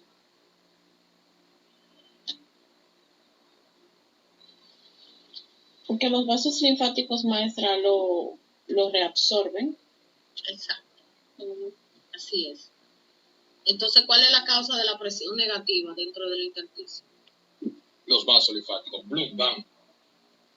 El colapso de las paredes de los vasos linfáticos. Recuerden que decíamos que cuando ellos se contraen para enviar la linfa, retornarla hacia el sistema cardiovascular, esto generaba una presión negativa dentro del intersticio. Entonces, retornamos aquí. Si yo tengo obstruido, y vamos al ejemplo que habíamos tomado, el paciente con una filariasis tiene obstrucción de los vasos linfáticos de la pierna derecha, por poner un ejemplo. ¿Qué va a pasar entonces? Que va a empezar a acumularse líquido, porque no hay quien drene. Recuerden que la tendencia siempre va a ser a la filtración, a que haya líquido en el intersticio, que no se acumula porque los linfáticos se encargan, si están íntegros, de sacar ese líquido del intersticio y evitar que se acumule. Pero si ellos están obstruidos, miren lo que pasa. Se va a incrementar la cantidad de líquido dentro del intersticio, y si se acumula mucho más líquido, si los vasos linfáticos están obstruidos y no se contraen, la presión del intersticio, en lugar de ser una presión negativa, va a tener tendencia a la positividad. ¿De acuerdo? Y esto va a generar, por lo tanto, que se aumente, se acumule de manera exponencial la cantidad de líquido intersticial y eso va a provocar edema. Lo otro que está involucrado, entonces ya hemos visto dos mecanismos, ¿verdad? Los dos principales mecanismos que intervienen en el edema, que son el desajuste o desequilibrio en las fuerzas de Starling y la afectación de lo que es el sistema linfático. Y el otro mecanismo es el daño a nivel del capilar, en el endotelio capilar. Bueno, los capilares ustedes saben que tienen poros, ¿verdad? El endotelio capilar tiene poros.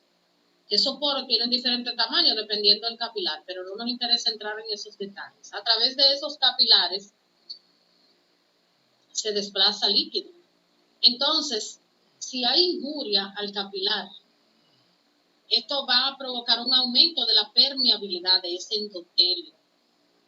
Y eso entonces puede provocar transferencia o desplazamiento de proteína hacia el intersticio y también del líquido.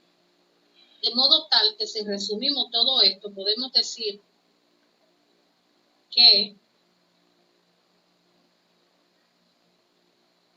los mecanismos fisiopatológicos que contribuyen al edema va a ser o un aumento en la presión de filtración capilar o una disminución en la presión coloidosmótica del capilar.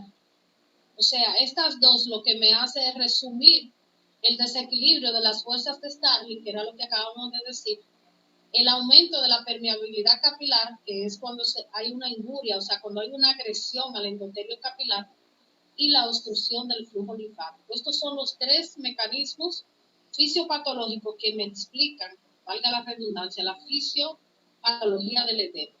Entonces, volviendo un poquito atrás, cuando yo tengo daño en el endotelio capilar, ¿qué yo voy a tener?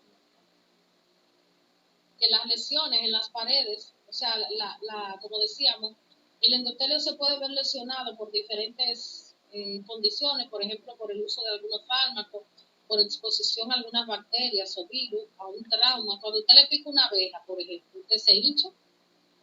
¿Quién fue que le picó la avispa que lo santiguaron ahorita? Ay, Joel. Joel, entonces, cuando te picó la avispa, ¿dónde tú te hinchaste? El antebrazo. El antebrazo. Entonces, ahí el antebrazo se te hinchó, no fue porque ninguna de las fuerzas de Starling se alteraron, ni porque se obstruyeron los linfáticos. Aquí el problema fue este. La sustancia, ¿verdad?, que te inyecta la avispa, la abeja, provoca toda una reacción en el organismo, la liberación de sustancias vasodilatadoras, hay secreción de bradichinina, de serotonina, de histamina, activación de mastocitos, y eso provoca un aumento en la permeabilidad de los capilares de ese tejido, o sea, en este caso del brazo, fue lo que te pasó, donde te picó la avispa. Y eso te provocó edema, enrojecimiento, dolor, ¿verdad que sí? Tú sentías todo eso cuando te picó la avispa. Así es. Entonces, tú tenías edema. Fíjate cómo, en el caso de ese ejemplo que estamos mencionando de lo que te sucedió, tenemos que la fisiopatología o el mecanismo que explica el edema que tú tuviste tras la picadura de la avispa fue el daño en el endotelio o la injuria al endotelio capilar. ¿Me di a entender? Sí, doctora. Muy bien, entonces, vamos a tratar de entender esto con algunos ejemplos. Yo creo que ya casi terminamos, falta poquita cosa. Con algunos ejemplos, tratando de hablar del mecanismo fisiopatológico que provoca el edema, en 10 minutos que nos quedan.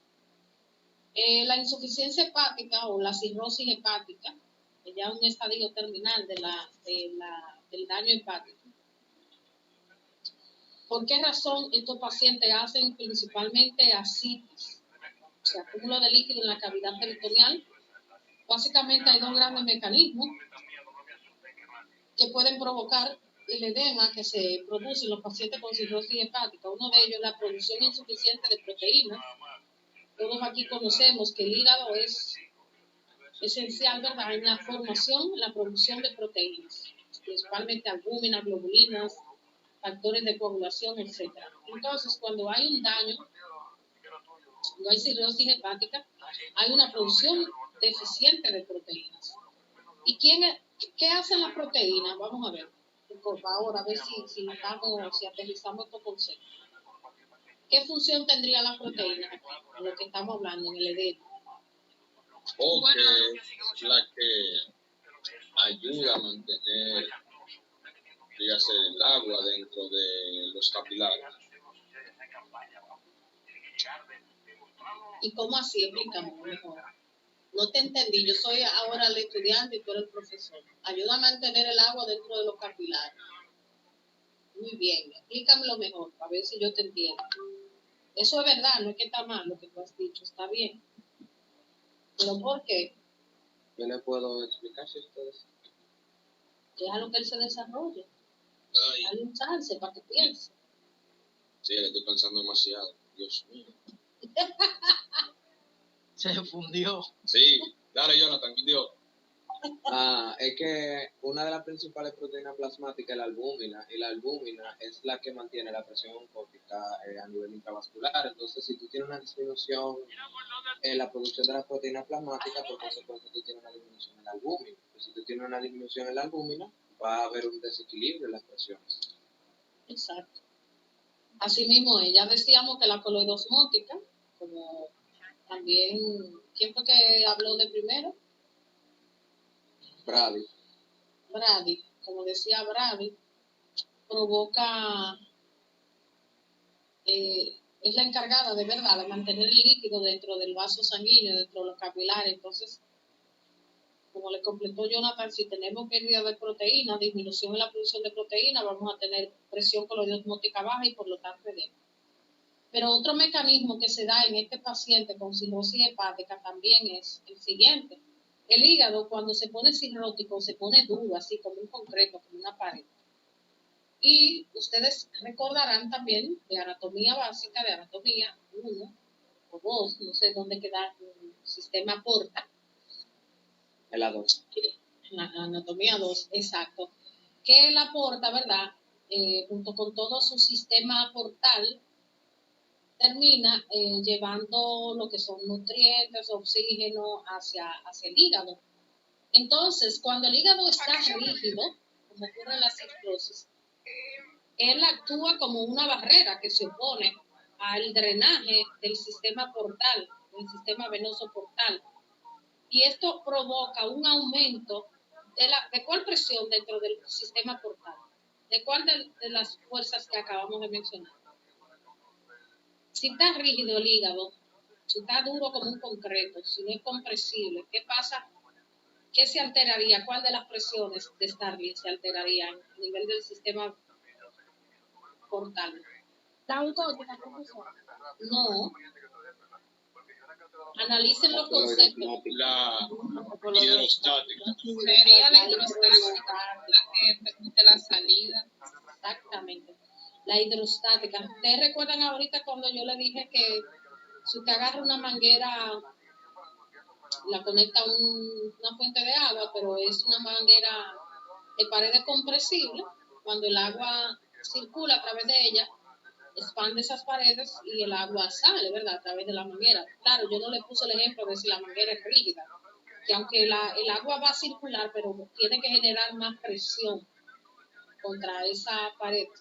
Cuando el hígado está rígido, entonces la porta no es tan fácil que ella vacíe su contenido y por lo tanto tiene que aumentar mucho la presión dentro de la vena y dentro de todos los capilares que confluyen en el sistema venoso portal. Esto va a dar lugar a un incremento en la presión hidrostática y ya vimos nosotros que la presión hidrostática lo que hace es forzar la salida del líquido desde el interior del vaso hacia afuera.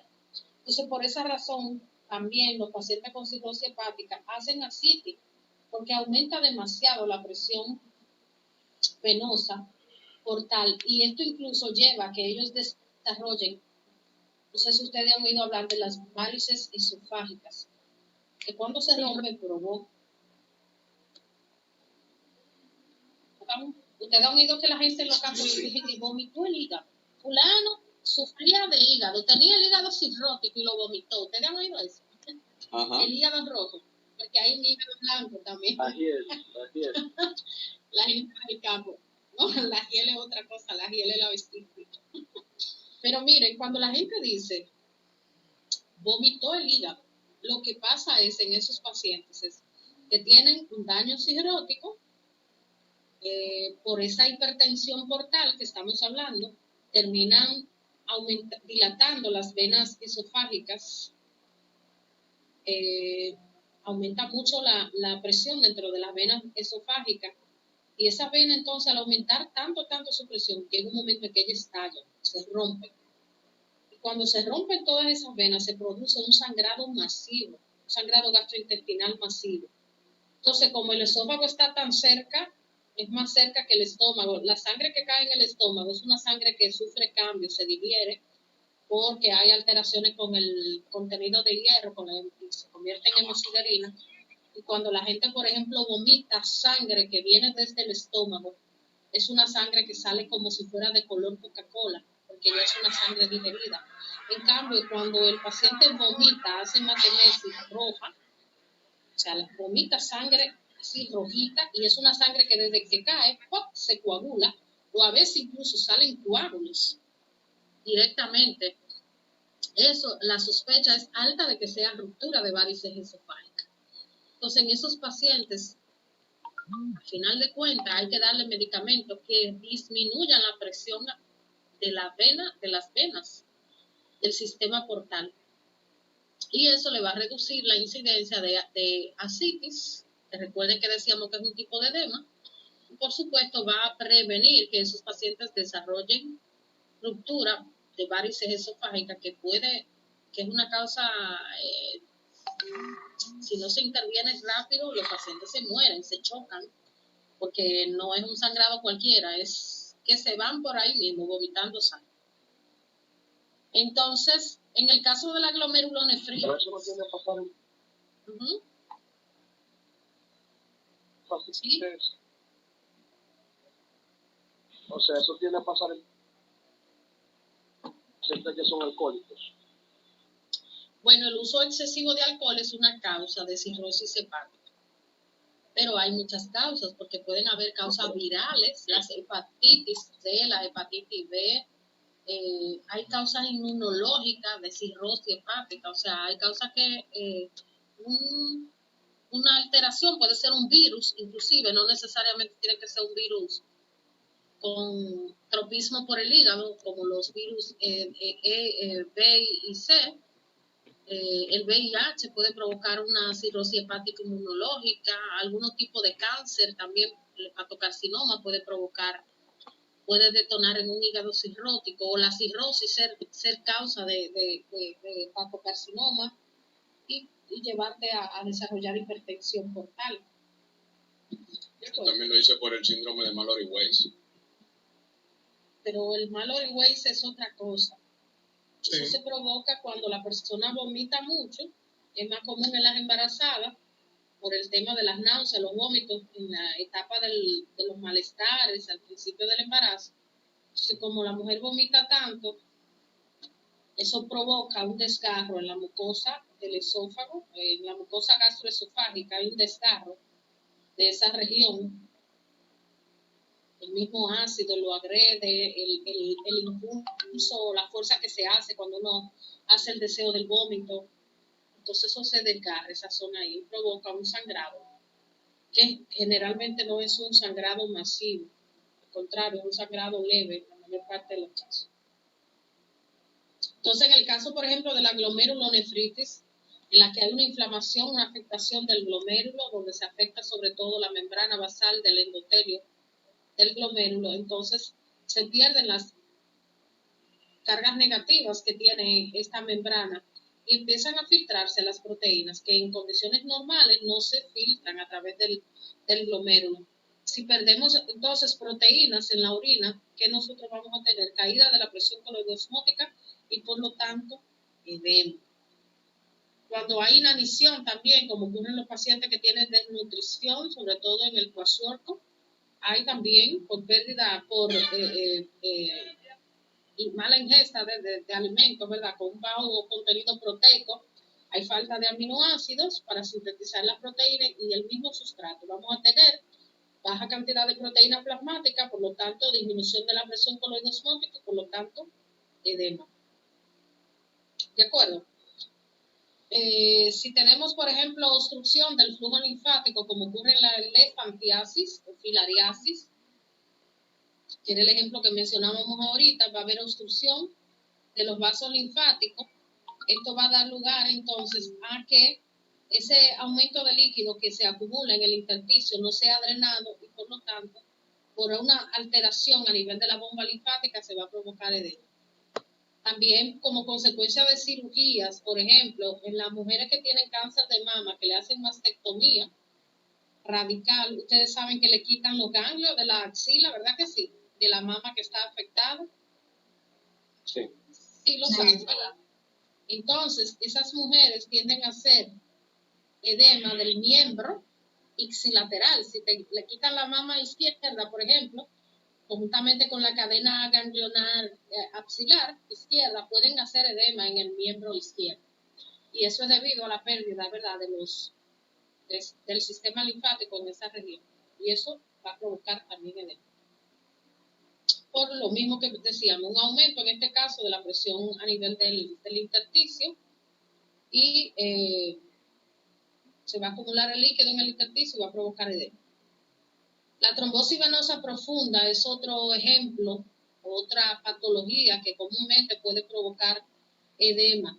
Sospechamos de trombosis venosa profunda cuando tenemos, miren, como vemos aquí en la figura, generalmente es unilateral, más común en los miembros inferiores. No significa que los miembros superiores no puedan ser asientos de una trombosis venosa profunda. Cuando hay trombosis venosa profunda, no es más que la formación de un trombo, de un coágulo de sangre que obstruye una vena del sistema profundo. Puede ser la vena poplitea, puede ser la femoral, y ese trombo, en el peor de los casos, puede avanzar, embolizar hacia el pulmón y provocar lo que llamamos embolia pulmonar, que si es masiva puede tener una alta mortalidad.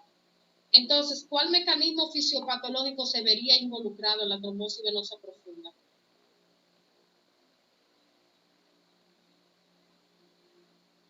Hola, ¿se fueron? Seguimos aquí. Estamos aquí. Repitan. ¿Cuál es el mecanismo fisiopatológico que se ve involucrado en la trombosis venosa profunda? El mismo de la hipertensión portal, profe. Bueno, ¿Cuál es ese? Ya no me lo sé. Se me olvidó.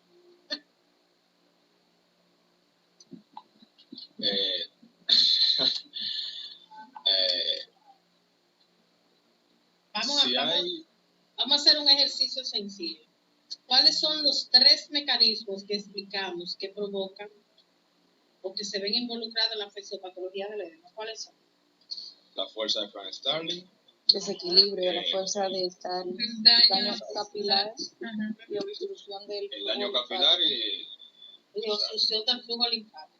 Si yo tengo al paciente con una trombosis venosa profunda, un trombo que está obstruyendo la vena femoral izquierda, ¿qué va a pasar con ese sistema venoso? va a aumentar su presión. ¿Cuál presión? La hidrostática. Exacto. Todo lo que son el sistema venoso que quedan debajo de la vena femoral, sistema popliteo, las tibiales, eso va a dar lugar a que se obstruya, o sea, el drenaje de esas venas va a estar obstruido.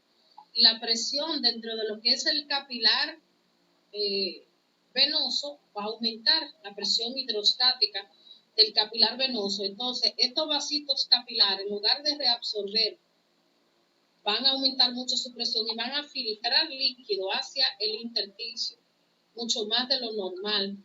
Y esto es lo que da lugar a que en los pacientes con trombosis venosa se produzca edema, que como les decía, miren cómo la pierna está hinchada, se acompaña generalmente de lesiones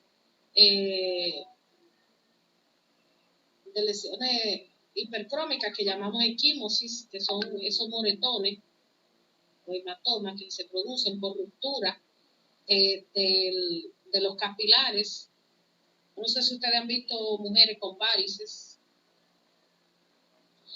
Al principio esto empieza siendo, por ejemplo, arañas vasculares, que son los vasitos capilares, se ven muy superficiales en los muslos, en las piernas. Cuando hay vasitos capilares, que nosotros le llamamos arañas vasculares, eso es un indicio de insuficiencia venosa profunda, ¿de acuerdo?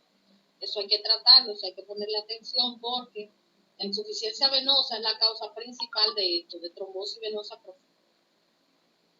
Y una trombosis venosa profunda puede llevar a que el paciente haga una embolia pulmonar y eso puede tener un desenlace fatal. Miren ejemplos aquí de un paciente con ascitis, paciente cirrótico. Este es un caso de un paciente con edema de miembros inferiores, un edema, esto generalmente lo ve uno cuando hay anasarca. Un paciente con caída de la presión coloidosmótica y en este caso en el paciente cirrótico por un aumento en la presión hidrostática del sistema portal, como decimos.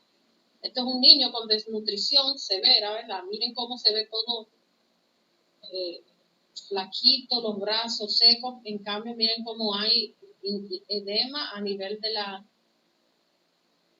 cavidad peritoneal y fíjense que hay edema a nivel de los miembros inferiores. Este es un paciente con kwashiorkor que debido al déficit de proteína tienen disminución de la presión coloidosmótica y hacen por lo tanto edema.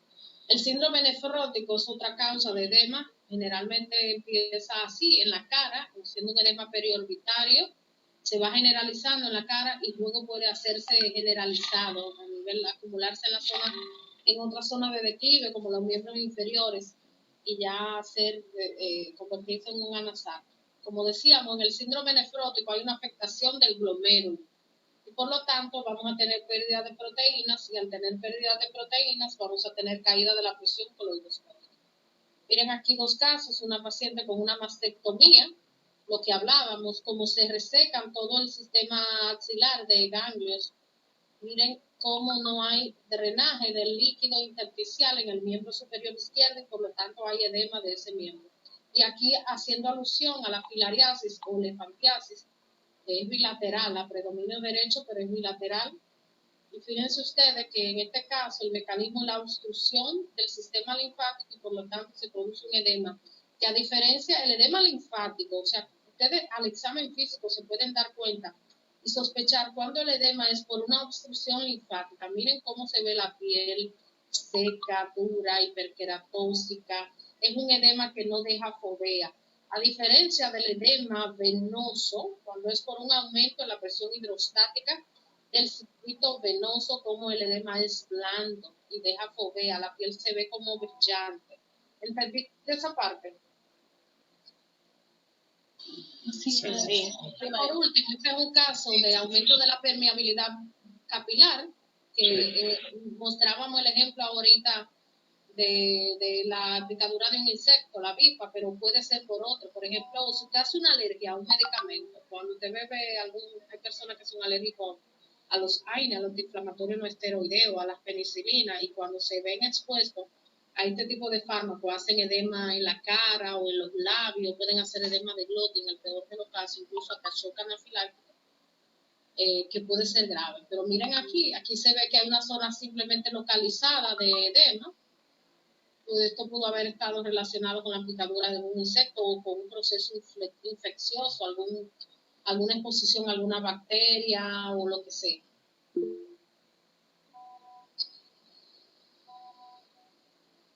Y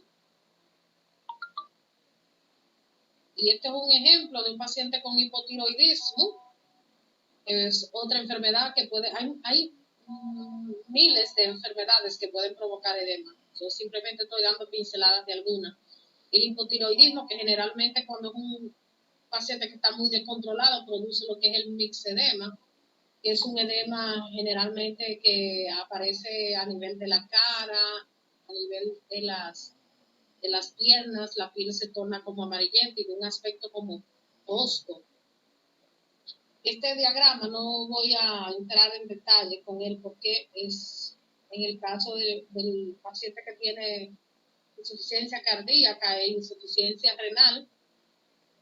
Para explicar el mecanismo del edema es un poquito más complejo ya, pero básicamente en los pacientes con insuficiencia renal todo va a depender cuál sea la causa del daño renal, porque pueden estar involucradas una alteración en las fuerzas de Starling, como es el caso de la caída de la presión colonoscópica, o puede ser por un aumento en la presión hidrostática del capilar, dependiendo si la causa de la falla renal puede ser, por ejemplo, una nefropatía hipertensiva, o puede ser alguna glomerulopatía, un síndrome nefrótico, etc. Y en el caso del paciente con daño cardíaco, como el que tiene insuficiencia cardíaca,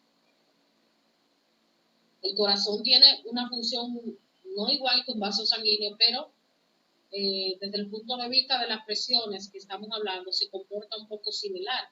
Y el corazón, como está lleno de sangre, funciona como una bomba. Dentro de él maneja una presión que no se llama presión hidrostática, pero vamos a decir un poquito similar, sino que se llama precarga. Y la presión que está fuera de él, la que se opone al vaciado del corazón, que se llama poscarga. Entonces, por alteraciones de esas presiones de precarga y poscarga, puede haber un aumento o se puede provocar edema. O cuando hay reducción del gasto cardíaco, como ocurre en los pacientes que tienen insuficiencia cardíaca. Esto, la relación de algunos medicamentos, la vinculación de algunos fármacos relacionados a la aparición de edema. Ustedes esta diapositiva la tienen en la plataforma, ya despacito ustedes pueden ver algunos de los medicamentos que pueden provocar edema, como el minoxidil, la alfametil-dopa, que se utilizan, por ejemplo, en mujeres embarazadas que tienen hipertensión, etc. ¿Alguna pregunta? Son las 10, hay que irse ya. Estamos tarde. No, ninguna pregunta, todo claro. Nos vemos la semana que viene con el tema de sodio, hiponatremia, hipernatremia, y creo que vamos a hablar también de potasio. Tienen que estudiar, tienen que leer su libro, hacer sus resúmenes en Maestra, su cuaderno. ¿cuáles son los temas? Disculpa, para la próxima clase. Sodio. Vamos a hablar de sodio, insuficiencia, trastornos del sodio. Trastornos del sodio, exacto. Hiponatremia, hipernatremia y potasio. Maestra, de cada tema hay que hacer un resumen. Y claro, porque eso les ayuda a estudiar y a entender mejor los temas. Pero no hay que subirlo a la plataforma, ¿verdad? No. Gracias. Para fines de que ustedes estudien. Porque si nada más vienen a escucharme a mí, no van a aprender. Recuerden que uno es una guía, pero ustedes tienen que agarrar el libro y bajarse con los libros. Sí. Tengan buenas noches, chicos. Igual maestra, descansa. Bye.